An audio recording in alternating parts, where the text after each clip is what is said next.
Hi everyone, it's Sierra with Marquee Studios. Today is our third drawing lesson together, and for this session you will need a piece of paper, a pencil, and if you have something to add color with, like crayons, colored pencils, or markers, those will be helpful too. Now is a good time to pause the video and get yourself set up for today's drawing lesson. In today's lesson, we are going to be working on habit number 2, which is beginning with the end in mind. We are going to be creating a story backwards. We are going to start with the end of our story and work our way back to the beginning. Just like before, I'm going to be drawing along with you, and I encourage you to follow along and pause throughout if you need breaks. We are going to get started with our blank piece of paper, and we are going to fold it into 6 sections. I'll show you what that looks like in just a moment. Before we start drawing today, I'm going to show you how to fold your paper so that you'll end up with 8 boxes, 2 of which we are going to use for writing and not for drawing. Go ahead and take out your piece of paper. First, you're going to fold it in half, just one time. Once you've folded it this way, you're then going to fold it in half again. And then we're going to fold it one more time. You should have a pretty small piece of paper by this point. Go ahead and unfold your paper. And you should have 8 boxes. This first box here, we're going to use for our title. So there's going to be writing in this box. And this last box here, we're going to use for the end. We're going to be drawing this in kind of a comic book style. So the other 6 boxes are going to be used for our drawings with minimal text. If you need to pause and repeat that process, go ahead and do that. Otherwise, let's get started with our drawings. To begin our story making or comic building, we'll begin at the end. I recommend using just a simple text that says the end, but if you'd like to draw an image, you can. Then work backwards to how that ending came to be. So think about, what are the events that happened before? What did it look like? What was the weather like? What time of day was it? I'm choosing to create a story about myself outside. It's a sunny day. I've gotten dressed and I'm listening to music. So now I'm going to go back through the previous 5 frames of my story to show how I got to that stage.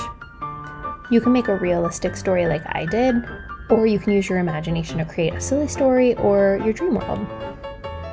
As always, I encourage you to start by drawing lightly and go back and add dark lines when you're finished. You'll see me doing that at the end of this video. And for a final touch, you can add color or dialogue. Dialogue can be thought bubbles or words at the top or bottom of a frame. Have fun and enjoy the drawing.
Thank you all for watching. I hope you learned something, and I'll see you next time.